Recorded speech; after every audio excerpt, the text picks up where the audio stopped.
오늘부터 뉴스인 이슈는 소용돌이 치는 정가, 젊은 패기로 보다 깊이 있게 토론을 이끌어주실 새로운 패널과 함께 인사를 드립니다. 그들의 정치 수다인데요. 5분 소개해드릴까요? 이준석 바른미래당 최고위원, 김재희 변호사, 장해찬 시사평론가, 장경태 민주당 청년위원장, 그리고 김주영 리얼미터 이사 이 자리에 나와 있습니다. 안녕하십니까? 안녕하세요. 안녕하세요. 안녕하세요. 네, 이제 첫 소식입니다. 문 대통령의 취임 2주년이 다가오고 있는데요. 오늘은 대선 공약 중에 하나였던 치매 국가 책임제 현장 점검에 나섰습니다. 이 현장 모습부터 먼저 보시고 돌아오겠습니다.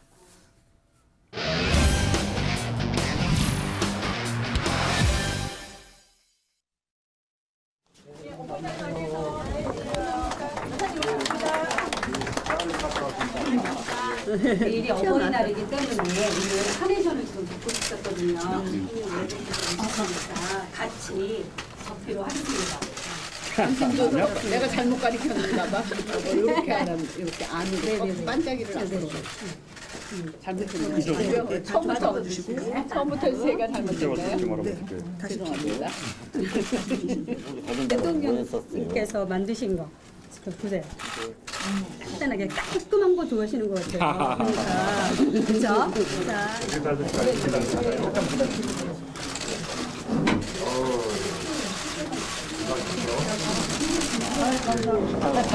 그래서 치매 국가 책임제 더 발전시켜서 어르신들이 이게 치매 때문에 고통받거나 또 가족이 함께 이게 고통받지 않고 잘 이렇게 도와줄 수 있는 국가를 만들도록 좀 최선을 다하겠습니다. 감사합니다. 일제히 여론조사 결과도 나오고 있습니다. 문 대통령을 어떤 성적으로 국민들은 매겼을까요? 자, 김주영 이사님, 여론조사 결과를 보니까요. 일단 50% 가까이 되긴 하는데 그 안에 숨은 의미는 어떤 게 있습니까? 네, 저희 리얼미터가 조사한 결과에 의하면 긍정평가가 49.1%, 거의 50%에 육박했죠. 그리고 부정평가가 46%인데요. 이거는 7주 연속 40%대 후반을 기록하면서 저희 그 일간 집계로 보면 지난주 금요일에는 긍부정이 부정이 약간 앞섰었는데 패스트트랙이 있었던 월화를 거치면서 그리고 경제 행보를 보이면서 50%대까지 이제 순항하는 그런 지지율 추이를 보이고 있는 상황입니다. 네. 자, 장경태 위원장님, 보면 이제 추세라는 게 제일 중요하지 않겠습니까? 이 초반에 그 열망을 딛고 시작한 거에 비하면 하락세인 것 같은데 청와대 내에서도 자체 평가가 나오더라고요. 국민들이 원했던 그 변화 수준인지는 모르겠다고 하는데 일단 경제 때문에 까먹었다라는 분석도 있더라고요. 어떻게 보십니까? 일단 이 문재인 정부는 촛불과 국정농단, 탄핵으로 이루어진 어떤 국정 혼란 상황에서 집권하는 정부 아니겠습니까? 그리고 또 인수위도 없이 집권하는 과정에서 매우 어려움은 있었습니다. 하지만 이 과정에서 차근차근 적폐청산이 이루어나오고 있고요. 또 한편으로는 평화와 경제라는 우리 국민들께서 다 기억하실 겁니다. 2017년까지만 해도 전쟁의 위협이 있었던 한반도 이 어려움들을 정말 3번의 남북 정상회담과 3번의 한미 정상회담을 통해서 많은 좀 다이나믹한 모습들을 보여드렸고요. 아마 2019년이 오면서 이제 조금 조정 국면이 이루어지고 있지 않은가 이런 예상을 합니다. 그래서 이 평화와 경제란 두 국정 운영의 큰 축이 아마 좀 밸런스를 맞춰가는 과정이라고 보고요. 아마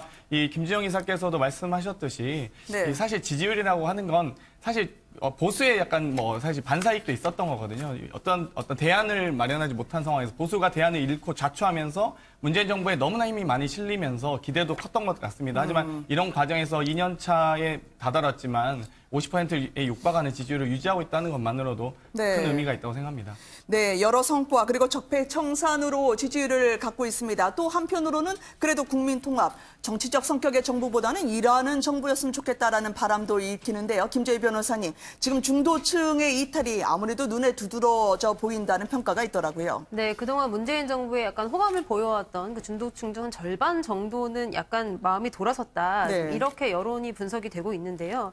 일단 이제 경제와 평화가 가장 큰 이슈인데 문제는 경제 성적표는 우리가 정말로 바로바로 볼 수가 있어요. 매년 나오는 거고 분기별로 나옵니다. 이제 지금 당장 눈에 보이는 것이 경제 성적표이고요. 평화 성적표는 이게 좀 지지부진해질 수밖에 없어요. 그러니까 눈에 보이는 뭐 정상회담이라든지 뭐 어떤 특별한 그런 이슈가 있을 수 있지만 그것이 뭐 자주 있는 일은 아니고요. 그리고 또 협상 과정에서 얼마든지 뭐 그러니까 뭐 오르고 내려가는 것을 반복하면서 어느 정도 좀 시간이 필요한 그런 좀 슬로우한 그런 프로세스이기 때문에 아무래도 좀 늦게 나올 수밖에 없는 그런 성적표인 겁니다. 근데 네. 이런 경제와 평화 두 가지를 이제 같이 조율을 하면서 그나마 평화의 측면에 있어서는 많은 국민들의 기대를 굉장히 문재인 정부가 많이 충족시키고 있는 것 같고요. 이제 그런 점에서 경제 상황이 약간 지표적으로는 조금 어려움에도 불구하고 여전히 지지율이 어쨌든 뭐 역대 2위를 계속해서 유지하고 있다라는 것은 아무래도 이런 평화 성적표에 조금 더 많은 그런 비중을 두고 평가를 한 것이 아닌가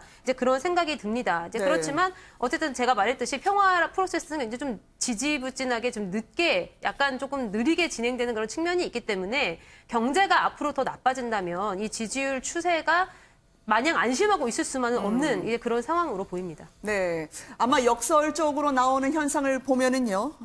지금 젊은 층 그리고 자영업자, 중도층이 오늘의 문 대통령 그 선거에서 가장 큰 기여를 해줬는데 되레 그분들이 돌아선 게 발목을 잡는 게 되지 않을까 싶습니다. 이준석 위원님은 어떻게 보시나요? 실제로 이제 보면은 7가지 분야에 대해서 갤럽에서 조사를 해가지고 정책별로 이제 성향 평가를 해봤는데 사실 긍정 평가가 나오는 부분이 긍정 평가 그러니까 부정 평가를 상회하는 부분이 대북 정책, 뭐 외교 정책, 복지 정책 이 3가지 외에 나머지 4개는 전부 다 부정 평가가 높았거든요. 네. 그런데 더 제가 특징적으로 봤던 것은 예를 들어 경제 정책에 있어가지고 그 한 26% 정도가 잘한다고 이제 전체적으로 이야기했는데 네. 20대 남성만 놓고 보면 11%가 잘한다고 얘기했어요. 그 말은 뭐냐면은 문재인 정부에게 초기에 90% 가까운 지지 성향을 보였던 20대 층에서 네. 상당한 민심 위반이 있었다 이렇게 보이는 것이고 사실 젊은 세대가 원래는 과거에 이제 60대, 50대, 40대, 30대 내려오면서 네. 약간 이제 도레미파솔라시도 같은 이제 지지 성향을 보였거든요. 근데 이번에는 특이하게 정권에 대해서 반대하는 세력으로 40대, 30대를 제외한 20대, 50대, 60대가 표위하는 형국이 발생했거든요. 아, 네. 그러니까 다가오는 총선을 놓고도 이런 것에 대해서 이제 주목하는 사람들이 있는 것이 이게 지금 유럽에서 나타나는 어떤 정권의 약간 우파 집권들을 밝게 하는 그런 요소들이다 이런 얘기를 하는 것이 지금 정부에서 경제 정책에 있어가지고 네. 어제 새로운 비전을 제시하는데 실패했기 때문에 저는 앞으로 결코 이제 젊은 세대가 결국 진보의 편이라는 기존의 공식 자체가 좀 무뎌지지 않을까 하는 생각하게 됩니다. 네. 젊은 세대들의 표심을 저희가 두고 봐야 되지 않을까 하는데요. 특히 문 대통령의 가장 큰 성과라고 했던 전쟁 위기까지 거론됐었는데 평화 국면으로 한반도 긴장 상황을 전환시키지 않았겠습니까? 그런데 이제 북한에서 쏜 게 이게 뭐 미사일이냐 발사체냐 관계없이 미사일을 미사일로 부르지 못하는 홍길동 정부라고 야권에서는 펄펄 뛰던데요. 이거를 어떻게 해결을 해야 될까요? 장혜찬 평론가님. 사실 추이를 지켜보면 우리 합참에서 미사일이라고 발표를 했다가 불상의 단거리 발사체, 이후에는 신형 전술 유도무기라고 했습니다. 네. 그러나 지금 언론과 인터뷰를 하는 대부분의 전문가들이 신형 전술 유도무기 영어로 하면 미사일이라고 말을 하고 있거든요. CNN 보도도 단거리 탄도미사일로 추정된다. 러시아의 이스킨데르 미사일과 굉장히 흡사하다 이런 분석이 나오고 있는 가운데 네. 한미 양국은 북한과의 협상 틀을 이어가기 위해서 톤을 낮춰서 굳이 미사일이라고 안 부르고 있지만 우리 국민들은 사실 우리가 이런 발사체 도발에까지도 무조건 참고만 있어야 하는가 아쉬움을 느낄 것 같고요. 문재인 대통령이 북한과 대화 모드를 만들면서 국민들이 정말 열화와 같은 지지를 보냈습니다. 네. 그 성과가 작년 지방선거에서는 표로 드러났었잖아요. 그런데 지금 협상 국면이 조금 냉각기로 접어들 때 국민들이 바라는 것은 대화를 추구하되 그래도 우리 국민들의 자존심을 지키면서 할 말을 하는 모습이 아니었을까. 네. 최근 김정은 위원장이 시정연설에서 우리 문재인 대통령과 남측 정부를 향해 오지랖이라는 단어를 사용했습니다. 그런데 그 부분에 대한 우리 정부의 공식 대응이 없었거든요. 이번 발사체 발포 이후에도 뚜렷할 대응이 없이 오히려 북한 내부의 훈련용이다. 우리가 북한의 이러한 도발 행위를 감싸주는 듯한 모습까지 보여주고 있는데 우리가 이 평화 국면에서도요. 할 말은 하는 정부의 모습 그 중심축을 잡지 않는다면 이제는 이 지지율을 끌어올렸던 첫 번째 순위인 평화, 외교 이 문제마저도 조금은 흔들릴 위험이 있지 않겠는가 하는 생각이 들고 있습니다. 저는 근데 정책적으로 우왕좌왕이 이제 시작되었다라는 이야기를 네. 하고 싶은 것이 노무현 정부 때도 보면은 우리가 소위 말하는 좌회전 깜빡이 켜고 우회전했다가 정권 몰락의 기초가 됐듯이 지금도 지금 외교 안보만 놓고 본다 하더라도요. 지난번 나경원 원내대표 연설에 대해 가지고 얼마나 신경질적으로 민주당과 정부가 반응했습니까? 네. 수석 대변인 그랬더니만은 아니 국가원수 모독이다. 그런데 우리 잘 생각해 보면요. 지금 정부에서 이야기하는 평화 모드 구축이라는 걸 위해서는 과거에 노무현 대통령께서도 나는 북한의 대변인이나 변호인 역할을 하겠다라고 말씀하신 적이 있어요. 네. 그 정도 정신을 바탕으로 정책을 운영하면 오히려 뭔가 좀 일관성이 있을 텐데 지금은 야당이 얘기하니까 우리 대변인 아니야 이렇게 하고 치고 나가고 그랬더니 아까 장혜찬 평론가 얘기했던 것처럼 북한 입장에서는 도대체 뭐 하겠다는 거냐 이렇게 나와서 균열이 가게 되는 것이고 저는 그 우왕좌왕 이라는 것이 이제 시작되었다 이렇게 생각하고 경제 행보만 해도 보세요. 네. 지금까지 재벌이라는 것을 죄악시하고 대기업 위주의 경제에서 탈피하겠다 그랬던데 이제 위기 상황이 닥치니까 결국 꺼내는 게 뭡니까? 갑자기 대통령께서 가가지고 평소에 쓰시지도 않던 어떤 비메모리 반도체 용어들 써가면서 뭐 팹리스 키우겠다 뭐 이러면서 갑자기 이제 대기업 진흥책을 내세우고 있거든요. 이거 자체가 우리가 어디서 많이 봤던 좌회전 깜빡이 켜고 우회전하는 그런 네. 형태죠.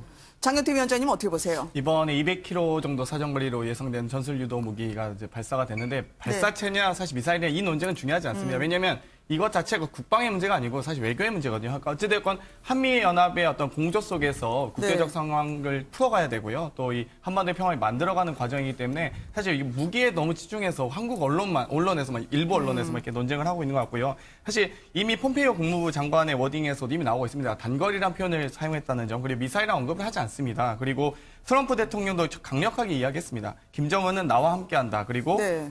약속을 깨고 싶지 않다. 합의는 이루어질 것이다. 이런 삼박자에 맞춘 비전까지 대안까지 제시하고 있기 때문에 우리가 이것에 대해서 논쟁하기보다 우리는 한국도 현무 2형은 500km, 현무 3형은 1000km 넘는 미사일을 보유하고 있습니다. 그렇기 때문에 일상적인 군사 훈련이었다. 이렇게 보시는 게 좋을 것 같습니다. 저는 이게 반복되는 게 참 안타까운 것이 2011년, 12년에도 북한이 장거리 미사일 실험을 하면요. 그때 대북 결의안 내잖아요, 국회에서. 그럴 때마다 민주당이 무슨 문구 갖고 싸웠냐면요. 이것은 미사일이 아니라 장거리 로켓이다. 이런 식으로 싸웠어요. 그러니까 굳이 미사일이라는 걸 부인하는 이유가 뭡니까? 아니 로켓과 미사일은 다르죠. ICBM이 이제 로켓에서 물론 장거리 미사일, 탄도 미사일로 바뀌긴 하지만 분명히 그 부분은 다르다고 보고요. 우리도 미사일 발사체 개발하려고 노력하지 않습니까? 항공우주국에서. 그리고 한편으로는 유엔 제재 결의안이든 미국 제재 결의안이든 다를 수 있지만 우리나라 한국이 거기에 동조해서면 이명박 정부처럼 오이사 조치하면 좋겠습니까? 그건 아니잖아요. 회칼로요. 회를 썰면 회칼이고요. 사람을 찌르면 살인도구예요. 우리는 우리한테 가장 위협이 되는 무기를 갖고 이야기하는데 왜 그렇게 다 무조건 북한의 입장에서 긍정적으로 이해하려고 하는지 모르겠어요. 북한의 입장에서 저희는 대변하거나 그럴 생각 없습니다. 다만 조종자적 입장에서 한미 공조가 공고하다면 북한의 문제를 해결하기 위해서 노력해야 되지 않겠습니까? 그럼 북한을 자극하는 방식으로 해야 될지 아니면 미국과의 협상과 어떤 톤을 맞춰가면서 해야 될지는 논의를 해야 되는 겁니다. 거기서 네. 발맞춰서 발언을 잘하고 있는데 왜 거기에 대해서 문제가 있다고 하시는지 모르겠어요. 예전에 핵실험을 해도 우리에게 쓰려는 핵이 아니라고 주장하더니만 이제 미사일도 아니라고 하니까 뭐라고 해야 될지 네. 모르겠습니다. 다음에 북한이 뭘 쏠지 모르겠지만 그때 한번 더 크게 두 분이 붙으실 것 같습니다. 다음 소식으로 저희가 넘어가 보도록 하겠습니다. 자유한국당 황교안 대표가 오늘 부산을 시작으로 걸어서 민생투쟁 대장정 19일의 일정을 시작했습니다. 자갈치 시장에서 눈물을 보이시던데요. 왜 그랬을까요? 그 현장으로 모시겠습니다. 존경하는 국민 여러분, 제 목소리가 본래 좋았었죠? 이곳 자갈치 시장입니다.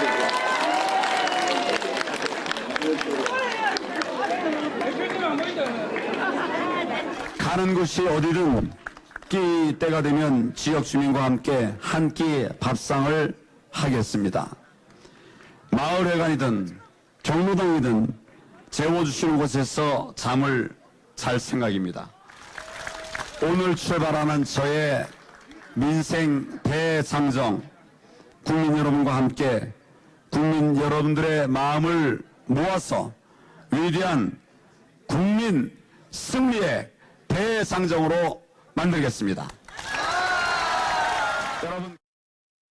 국민을 위한 길, 민생을 챙기는 길은 국회에 있습니다.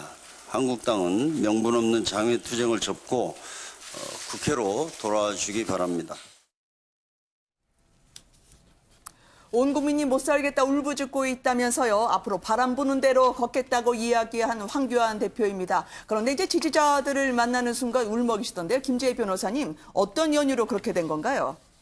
근데 황교안 대표가 지금 굉장히 공격 포인트를 잘 잡고 있는 것 같기는 합니다. 아, 그래요? 왜냐면은 지금 가장 문재인 정부에서 취약한 곳으로 지금 그렇게 공격의 포인트가 되는 곳이 경제인데 그렇기 네. 때문에 이제 경제가 가장 밀접하게 연관되어 있는 어떤 시장 현장에 가서 거기에 있는 상인들과 함께 이야기를 나누면서 네. 박수갈채를 받는 거 이게 지금 야당이 할 수 있는 가장 좋은 공격 포인트이긴 한데 이제 과연 그렇게 해서 가서 울먹이면서 뭐 같이 사람들과 호응한다고 해가지고 우리가 정말 실질적으로 무엇을 변화시킬 수 있을 것인지에 대해서 생각을 해보면 네. 굉장히 저는 포퓰리즘에 지나지 않는다라는 그런 생각이 드는데요. 지금 국회에서 해야 될 일들을 모두 스톱해놓고 그래서 네. 실질적으로 해결책은 국회에서 나올 수 있는데 국회가 아닌 그 장외에서 뭐 선동을 하면서 뭐 애국의 그런 말씀에서 뭐 마음에서 눈물이 난다. 뭐 이런 식의 감정적 동조를 하는 것만으로 과연 네. 민생이 해결될 수 있는가? 이것을 조금 냉철하게 판단해야 될 시점이 아닌가 싶습니다. 네,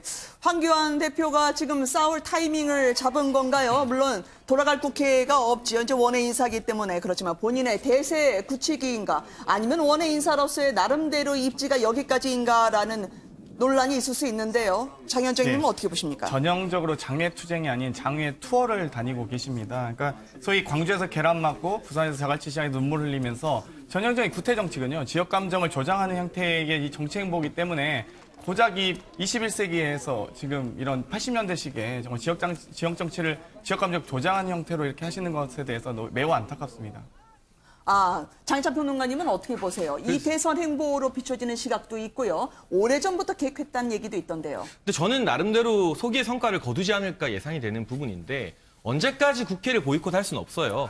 그러나 아마 투트랙으로 황교안 대표 어차피 원외 인사이기 때문에 이런 식의 지금 주말에 하는 대규모 투쟁이 아니라 약간 소규모 투어라고 봐야 되거든요. 그리고 네. 소규모 민생 행보이기 때문에 당에도 큰 부담이 가지 않는 선에서 주민들과 직접 얼굴을 맞대고 여론을 듣고 또 민생의 어려움을 경청하는 것만으로도 지역 주민들에게는 또 위안을 줄 수 있는 측면이 있습니다. 또 관료 출신이기 때문에 네. 이러한 이 국민들과의 스킨십이 약하다는 지적이 많았어요. 근데 대규모 투쟁이 아니라 이런 식의 민생 행보를 통해서 그런 스킨십을 늘리는 것도 황교안 대표 입장에서는 꼭 수행해야 될 정치적 과제라고 생각이 되고요. 최근에 황교안 대표의 언사가 약간 거칠어지는 측면이 있습니다. 그런 부분은 누구든 신임 대표는 전임 대표의 약점을 의식할 수밖에 없어요. 홍준표 전 대표가 막말로 논란을 빚자 굉장히 점잖은 김병준 비대위원장이 나왔고 네. 반면 김병준 비대위원장 같은 경우는 너무 점잖다. 이런 이야기가 나오니까 황교안 대표 수사의 이미지를 보여줄 수밖에 없는데 이러한 민생 행보를 거치는 가운데 저는 이념적 대립각, 네. 북한이나 안보 문제도 중요하지만 거기에 대해서 날선말만 쏟아내는 게 아니라 진짜 저 시장의 상인들 그리고 택시 기사분들이 원하는 게 무엇인지 살아있는 밑바닥의 언어를 구사하게 된다면 네. 한층 더 여당과 정부 입장에서는 날카로운 비판으로 느낄 수도 있겠다. 이제 시작에 불과하니 또 저는 호남지방도 간다고 하거든요. 네. 다시 계란을 맞더라도 광주로 가서 그분들에게 잘못한 것을 사죄하고 이런 모습 보여준다면 한국당 지금 30% 박스권에 있는 지지율을 뚫을 계기도 되지 않을까 그런 기대를 가져봄직하다고 생각합니다. 네, 과연 박스권 지지권을 더 돌파를 해서 중도층까지 아우를 수 있을까? 전국 방방곡곡 골목 구석구석에서 거짓과 싸우겠다고 하는데요. 이 백팩 매시는 게 누군가를 연상하기도 하긴 하거든요. 이면에 그 의도는 뭘로 보이십니까, 이준석 위원장님? 실제로 지금 그 황교안 그 대표의 대표. 지금 이제 행보라는 네. 것은 제가 봤을 땐 대선 행보에 가깝다 이제 보면 될 것 같습니다. 왜냐하면 사실 대선 주자 지지율 순위에서 계속 이제 1위를 고수하고 있고요. 그 상황에서 보이는 그 수치를 늘려나가는 것이 당에 도움이 된다 이런 생각할 겁니다. 네. 과거에 박근혜 대통령 같은 경우에 저런 행보를 할 때 보면은 동원력이 상당했거든요. 근데 지금 황교안 대표가 가는 곳마다 언론에 비춰진 것도 보고 올라오는 걸 본다 하더라도 동원력이 어느 정도 상당합니다. 그렇기 때문에 저런 바람이 이어진다면은 네. 총선 때도 그것이 동력으로 작용할 수 있거든요. 지금 공교롭게도 야권의 다른 주자들이나 여권에 있는 대선 주자들 같은 경우에는 실질적으로 현장 행보하는 사진들이나 이런 걸 봐도 네. 동원력이 그에 미치지 못한 경우가 있습니다. 그래서 과거에 잘 생각해 보면요. 당 대표라는 것은 전시에 즉 선거 때는 보궐선거든지 아니면 일반 선거든지 선거 리더십이 따로 있고요. 네. 평시에는 평시의 리더십이 따로 있습니다. 박근혜 대통령 같은 경우는 예전에 대표할 때 보면은 사학법 투쟁이라든지 여러 가지 투쟁 국면을 만들었거든요. 그런데 네. 그 당시에 뭐 사학법 투쟁이 옳은 것이었는지 그른 것인지 차치하고 그때 그 동력들을 적절히 만들어내는 것이 당 대표의 과제이기 때문에 그걸 수행하면서 대선 주자로 자리매김하려고 하는 것 같은데 네. 지금까지는 어쨌든 형식상으로는 제가 봤을 때는 어느 정도 규모를 만들어내는 건 맞는 것 같습니다. 다만 제가 좀 봤을 때는 미진해 보이는 것은 과연 지금 왜 싸우는 것이냐, 아젠다가 무엇이냐, 굳이 진짜 바꾸고 싶은 것이 무엇이냐에 대해 가지고는 메시지 소구가 아직 떨어진다. 왜냐면 아까 경제 이야기 같은 것들도 보면은 우리가 황교안의 경제관이라는 걸 들어본 적이 있습니까? 저는 아마 그런 부분을 만들어가는 과정 속에서 지금 저는 행보하는 것이다 이런 생각합니다. 네, 그러니까 정권의 실책이 한국당이 대안이다, 합리화될 수 있는 건 아니다라는 것 같아요. 그런 면에서 이 부분, 왜 싸우느냐는 부분에 대해서는 장혜찬 평론가님 어떻게 보십니까? 우선은 패스트트랙이 첫 번째 문제이긴 하죠. 선거법이나 공수처 법안 등이 지금 패스트트랙으로 올라 있는데 특히나 한국당 같은 경우는 이 선거법 그대로 통과되게 되면 국민이 제대로 알기 힘든 제도 속에서 국민들의 민의가 왜곡될 수 있다 이런 이야기를 하고 있지만요. 처음 투쟁의 시발점이 이 패스트트랙이었다면 지금의 어떤 주도적인 투쟁 메시지 또 장외 투어의 메시지는 역시나 경제 실책으로 저는 갈 가능성이 높다고 봅니다. 오늘 부산에서의 행보도요. 다른 말도 있었지만 다 자영업자들 만나는 거였어요. 그리고 부녀자들 만나는 거였고 이 지하철에서 주민들 만나서 물어보는 것들도 먹고 살만합니까? 이 경제에 대한 집중이었거든요. 그런 부분에 있어서 앞으로 지금 황교안의 경제론이 무엇인지 구체적으로 드러나지 않았지만 결국 정치인이 이렇게 주민들과의 스킨십을 늘리면서 구체적으로 경제에 대한 대안을 제시하는 모습을 보여줘야 될 것이고요. 만약 그렇지 못하고 거친 언어로 그냥 정부를 비판하는 데서 그친다면 이 35% 미만의 박스권을 뚫기는 힘들 텐데요. 이제부터 저는 시작하면서 단순히 여의도에만 머물러 있는 게 아니라 이 시장을 돌겠다는 이런 행보 자체는 긍정적으로 평가하고 싶습니다. 장 위원장님, 지금 이준석 위원장이 이야기한 걸 보면은 이 본인의 철학이 없이 일단 투쟁 일변도 아니냐라는 입장도 있었었는데요. 일단 PK 지역이라는 게 오늘 이 교도보가 될 수 있는 한국당과 여당 마찬가지로 아주 중요한 지역 아니겠습니까? 그런 면에서 황교안 대표가 이곳을 선택한 것은 본인의 대세 입지를 위한 나름대로 고안이 아니었을까 싶거든요. 물론 이제 PK 지역이 전통적인 격전지는 맞습니다. 그런데 이 자유한국당의 황교안 대표의 방금 이준석 최고도 말씀하셨듯이 아마 대안이 없는 막다른 골목 전술을 자꾸 사용하고 있다 이렇게 보여지는데요. 감동 없는 삭발이라든지 진심 없는 총사퇴 발언 그리고 철진한 색깔론밖에 없는 거죠. 지금 그러다 보니까 지금 광주나 부산 이 투어를 다니시고 계신데 과연 이 투어만으로 국민들이 과연 어떤 이 자유한국당을 대안 세력으로서 집권 가능한 수권 능력 있는 정당으로서 봐줄 수 있는 것이냐에 대해서는 좀 어렵다고 보고요. 패스트트랙 논의 자체를 사실 아까 장혜찬 평론가께서도 얘기하셨지만 이 국회에서 어쨌든 국회의원이 입법 활동을 통해서 자신의 정치적인 능력을 검증받아야 되지 않겠습니까? 그런데 황교안 대표께서는 지금 사실 협상 능력이라든지 여당과의 어떤 대항 능력이라든지 이런 것들에 대해서 사실상 지금 완패하고 있거든요. 그래서 오히려 자당에 있는 국회의원들이 검찰 수사를 받으면서 국회선진화법 위반에 대한 처벌을 받지 않을까. 오히려 이걸 걱정하셔야 되는 지금 어떤 상황이기 때문에 이 부분에 대한 고심이 클 것으로 보입니다. 저는 그런데요. 지금 보면은 아까 구호 이제 자료 영상에 나왔지만은 좌파 독재 타도 문재인 아웃 이 구호가 너무 빨리 나왔어요. 지금 이제 제가 봤을 때는 경제 실정이나 이런 것들은 스물스물 국민들 마음속에 잦아드는 것인데 예를 들어 박근혜 대통령 때도 저런 구호를 야당에서 많이 썼는데 결정적으로 그게 먹히기 시작한 시점은 최순실 국정농단 이후에 이제 국민들에게 소구력이 생겼던 것이거든요.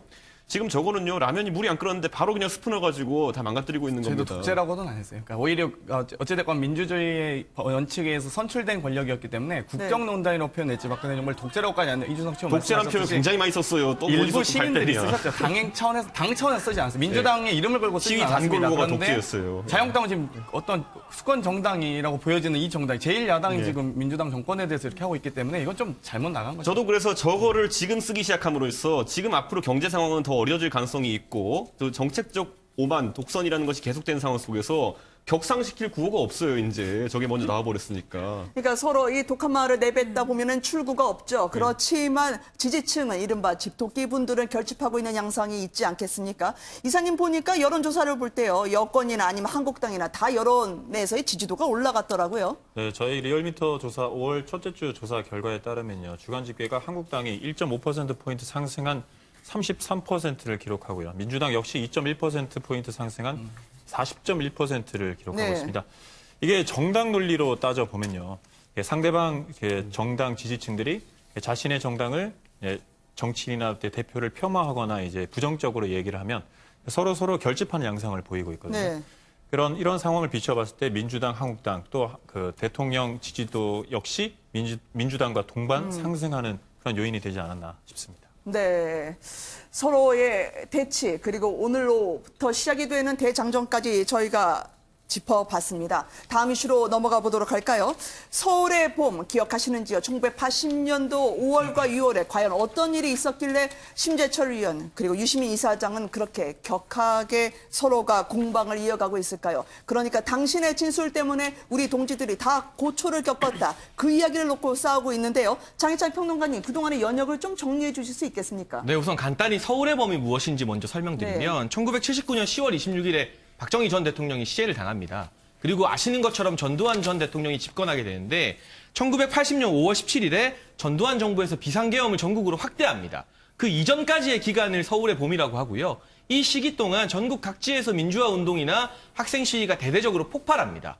그러나 5월 17일 이렇게 전국 계엄이 확대된 이후에 심재철 의원이나 유시민 이사장 같은 학생 운동의 주역들이 모두 다 수사기관에 잡혀서 진술을 하게 되는 그런 사건이 있었습니다. 그런데 이 과정에서 얼마 전 유시민 이사장이 모 방송에 출연해서 본인이 당시 조사관들에게 명문이라는 소리를 많이 들었다. 정말 비밀 조직은 지키면서 그냥 그럴듯한 말들을 막 썼는데 그걸 보고 조사관들이 칭찬했다. 이런 말을 했거든요. 여기에 대해서 당시 또 서울대 총학생 회장이었던 심재철 의원이 그게 아니다. 유시민 이사장의 진술 때문에 본인도 기소되는데 사용이 되었고 많은 학생운동의 동지들이 기소되는데 그 진술서가 결정적으로 작용을 했다. 진실 공방이 벌어졌습니다. 그리고 중요한 것은 날짜까지 누가 먼저 진술서를 썼느냐. 두 사람이 애초에 대립할 때요. 상대가 먼저 진술서를 써서 그걸 보고 나도 진술을 할 수밖에 없었다고 했는데 이번에 심재철 의원이 공개한 이 유시민 이사장의 진술서 원본을 보면 당초 7월에 썼다는 주장과 다르게 심재철 의원이 수감되기 이전인 6월 12일에 진술서를 쓴 것으로 나오고 있어요. 그러니까 이 진술서의 내용부터 날짜까지 두 사람 사이에 40년 전 일을 두고 진실 공방이 계속해서 격화되고 있는 상황입니다. 그 당시 서울대에서는 한 명은 마치 대통령, 한 명은 국회의장처럼 라이벌이자 학생운동을 주도했던 지도부 아니겠습니까? 그런데 유시민 이사장이 결과적으로 보면 나의 진술이 맞고 심재철 의원이 틀린 것처럼 해석될 수 있는 그 공수에서의 공방을 먼저 시작을 했죠. 어떠한 발언 때문에 심 의원이 진술서까지 공개가 되게 됐을까요? 그 발언을 들어보시도록 하겠습니다. 자기들이 유리한 진술을 누군가가 하면 그 진술에 맞춘 진술을 하도록 두들겨 패는 거죠, 가서. 근데 제가요, 뭐 동교동에 간 적도 없고 돈도 안 받았다 이거를 계속 유지를 하다가 막판에 써줬어요. 심재철한테 돈 받았다고. 그거 왜 그러냐면 제가 그 쓴 진술서 명단을 가만히 보시면 77명이 누구냐 하면 대부분이 다 서울 시내 주요 대학의 총학생회 간부, 그다음에 학생회장을 대신해서 회의에 참석했던 다른 간부 이름도 나오고요. 그다음에 단과대학 학생회장 이름이 다 나와요, 거기. 근데 이거는 쟤네들이 다 아는 거예요. 왜냐면 우리 다 공개 조직이기 때문에. 그 진술 중에 이런 거 있죠. 총학생회장 심재철이 단과대 학생회장을 모아놓고 뭐 법과대학한테는 이런 구호를 주고 뭐 경영대학에는 이런 구호를 주고 구호를 다 줬다고 나오잖아요. 네. 그거 전부 구라거든요. 총학생회장이 단과대학 학생회장을 모아놓고 플랜카드에 들어갈 문구를 나눠줄 리가 없잖아요. 그런 게 어딨어요 도대체. 근데 우리는 모든 일을 우리가 한글로 해야 되기 때문에 그 모든 스토리를 그렇게 다 지어낸 거예요. 전부 다. 그거는 뭐 아예 묵비권 행사할 게 아니라면 그런 진술이라도 해야지 어떻게. 그리고 그거 뭐 별 가치도 없는 진술이에요 다. 그러니까 본론만 보면 나는 수사관을 속여야 했다. 그러나 중요한 가장 핵심적인 비밀 조직은 이야기하지 않았다는 건데요. 김재 변호사님, 어떤 발언이 심의원을 자극했던 겁니까? 뭐 일단은 이 진술서가 나오기 전에 이미 심재철이 진술서를 썼고 이제 그래서 본인이 그걸 보고 이제 그 내용과 크게 어긋나지 않는 차원에서 그리고 이미 저 경찰 조직에서 이미 알고 있는 그런 공개적인 학생회 조직만 이 명단에 담아서 진술서를 썼다. 근데 진술서 내용이 이제 굉장히 뭐 77장이나 돼가지고 굉장히 두껍고 길기는 하지만 그 내용 중에 정말로 중요한 내용은 단 하나도 없이 이제 그러나 그들이 뭔가 만족해 할 만한 어떤 자세한 정도의 내용을 담았는데 그 내용이 사실은 진실도 아니었다는 것이죠. 그러니까 뭐 그 심재철 학생회장 이야기가 계속 나오는데 이제 그렇지만 뭐 구호를 줬다 뭐 이런 것들이 전부 진실도 아닐 뿐더러 이제 그런 이야기들을 거의 지어서 이제 써서 그냥 준 것에 불과하다. 지금 이렇게 유시민 이사장이 이야기를 하고 있습니다. 이제 그런데 정말 이 진술서 내용을 처음부터 끝까지 꼼꼼히 뜯어본 것은 아니지만 네. 대체적으로 그 당시에 이제 학생 회장이나 부회장이나 간부 역할에 있었다고 한다면은 그 명단은 이미 경찰 조직의 손에 들어가 있었을 것이고요. 그래서 그들이 구체적으로 어떤 역할을 했는 거에 대한 진술서가 좀 그렇게 특별히 수사 과정에서 어떤 의미가 있었을까 이런 생각은 들지만 일단 아까 말했던 심재철 진술서가 먼저냐 아니면은 유시민 이사장의 진술서가 먼저냐 같은 날짜 공방과 관련해 가지고 이미 유시민 이사장이 한번 실수를 한 이제 그런 모양새가 되면서 좀 굉장히 이런 생각도 들어요. 뭐 30년 전, 40년 전 일을 지금 네. 와가지고 굳이 저렇게 끄집어내냐 뭐 이런 이야기도 들지만 한창 지금 활동 중인 정치인들 입장에서는 특히 유시민 이사장 입장에서는 약간 조금 타격이 될 만한 이미지에 타격이 될 만한 그런 사건이 아닌가 싶습니다. 그러니까 유시민 이사장 입장에서는 심재철 의원이 잡혀간 이후에 그 노선 그대로 내가 따라 말했을 뿐이다라는 취지로 해석될 수 있었는데 결국은 먼저 유시민 이사장이 검거가 돼서 이야기를 한 거죠. 그래서 심재철 의원은 당신 때문에 18명이 지명 수배됐다라는 거 아닙니까? 장혜철 평론가님? 네, 굉장히 많은 사람들이 공소사실 유시민 이사장의 진술서에 근거해서 기소가 됐다 이런 주장을 하고 있는데요. 저는 내용에 대한 논란은 좀 두 번째 같아요. 네. 유시민 이사장 말처럼 비밀 조직을 감추고 드러난 조직에 대해서만 진술했을 수도 있다고 봅니다. 그러나 이 부분의 핵심 쟁점은 날짜예요. 심재철 의원이 왜 저렇게 발끈했느냐.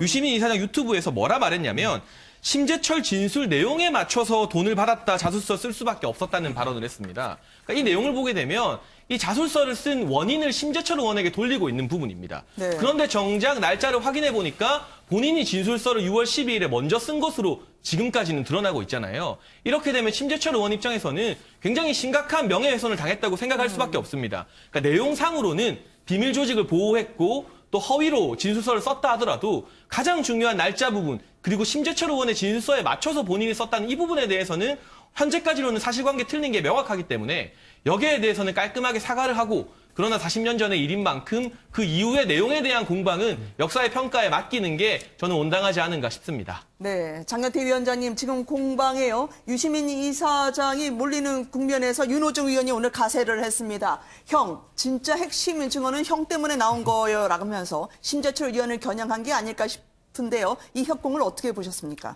사실 진술서에 대한 진실 공방은 날짜가 중요한 게 아닙니다. 조직이 와해되거나 소탕 작전에 협조한 정황이 있어야 되는데요.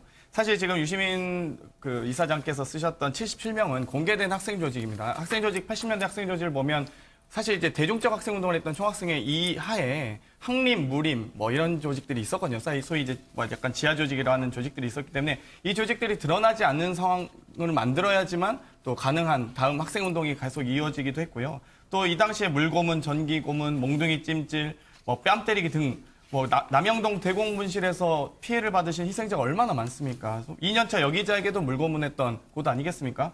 이런 부분들에 대해서 어떻게 그럼 대학 재학 중인 대학생이 이 고문을 버티면서 어떤 진술을 해야지만 벗어날 수 있었겠습니까? 이 부분을 좀 고려해 주셨으면 좋겠고요. 정말 안타까운 거는 심재철 의원이 당시 80년 5월 15일에 회군 연설을 하면서 회군에 대한 분위기를 조성하거든요. 이 부분에 네. 대해서 서울에서 만약 막았다면 이 80년 당시 5월 18일 광주에서의 비극은 없었을 것입니다. 그래서 이 부분에 대해서 변절자라고 참 부르기 쉽지는 않은데 스스로 역사에 대한 죄인이라는 책임감을 느끼면서 반성과 참회부터 하시는 게 더 좋지 않을까 정말 그렇게 조언드리고 싶습니다. 아니 근데 심재철 의원이 지금 예를 들어 서울에 봄에 있어가지고 서울역 회건 사건에 대해서 얘기하고 있는 게 아니잖아요. 지금 본인의 명예가 훼손된 부분은 잘 보시면요.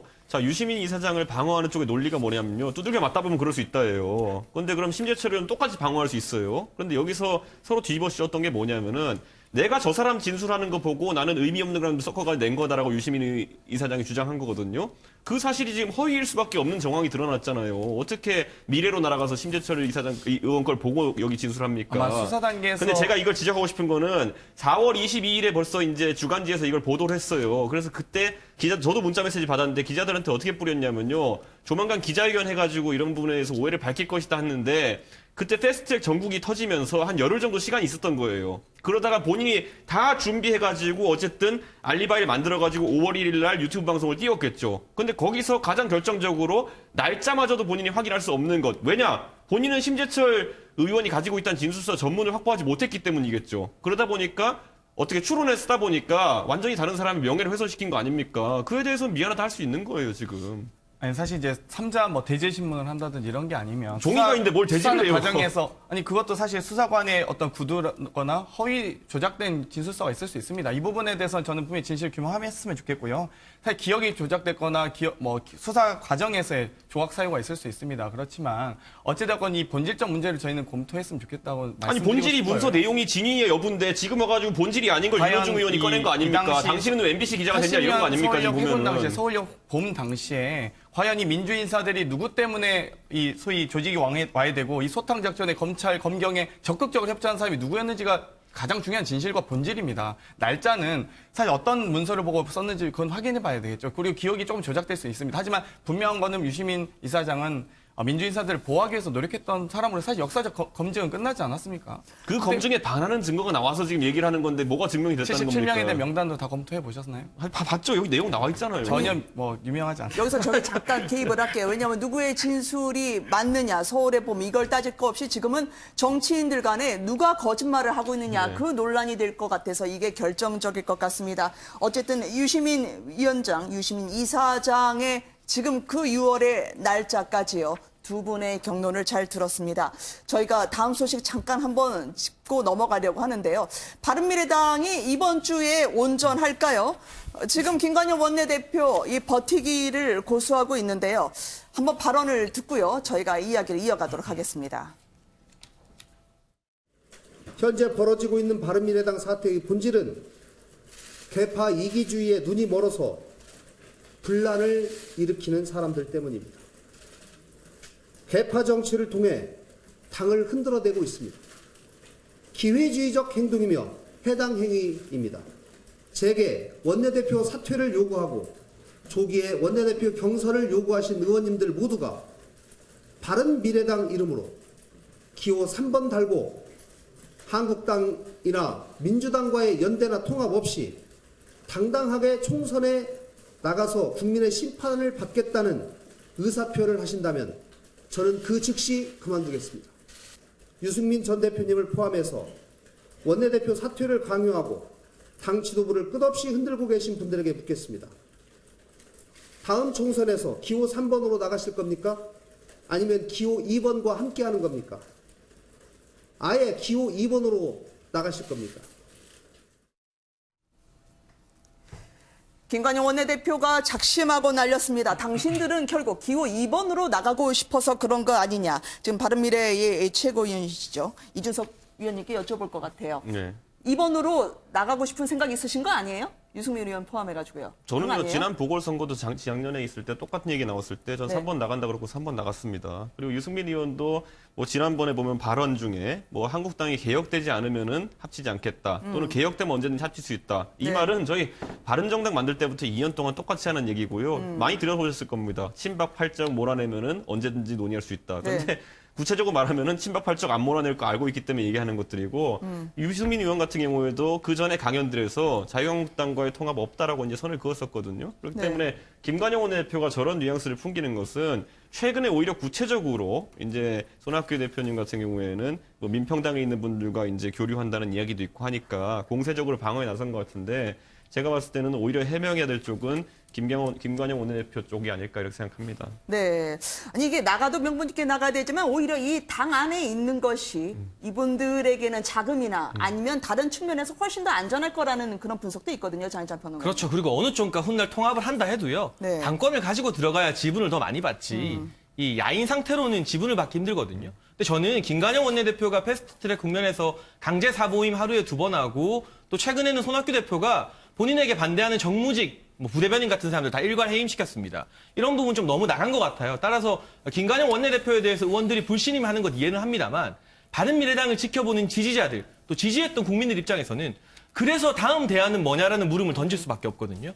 결국 유승민계 혼자서는 판을 뒤엎지 못합니다. 안철수계의 동조가 있어야 되는데 네. 안철수 전 대표와 유승민 의원이 공동으로 리더십을 가지고 있을 때 두 사람 가운데 제대로 된 시너지 효과가 났었나요? 아니면 서로 불신하면서 갈등이 더 커졌었나요? 그러니까 지금 바른미래당의 문제는 첫 번째 김관영 원내대표 불신임하는 것 이전에 그 다음 행보에서 과연 유승민, 안철수 두 사람의 지도자가 과거와는 다른 케미를 보여줄 수 있을 것인가, 궁금해하고 기대하는 국민들에게 대안을 제시할 수 있을 것인가, 이 물음이 훨씬 더 크고 중대한 것 같습니다. 여기서 제가 사실관계 하나만 정정하면요. 유승민, 안철수 공동대표 체제는 저희 당에 한 번도 있었던 적이 없습니다. 왜냐하면 그 당시에는 안철수 후보가 지방선거 때 서울시장 후보로 나가고 박주선 대표가 사실상 호남계를 대표해가지고 네. 이제 유승민 대표랑 같이 공동대표했었기 때문에 그 지도 체제에 대한 성패 같은 경우에는 아직도 지켜봐야 된다고 생각합니다. 네, 아마 마음속에 공동대표를 이야기하신 거겠죠. 어쨌든 바른미래당의 운명까지 같이 지켜봤습니다.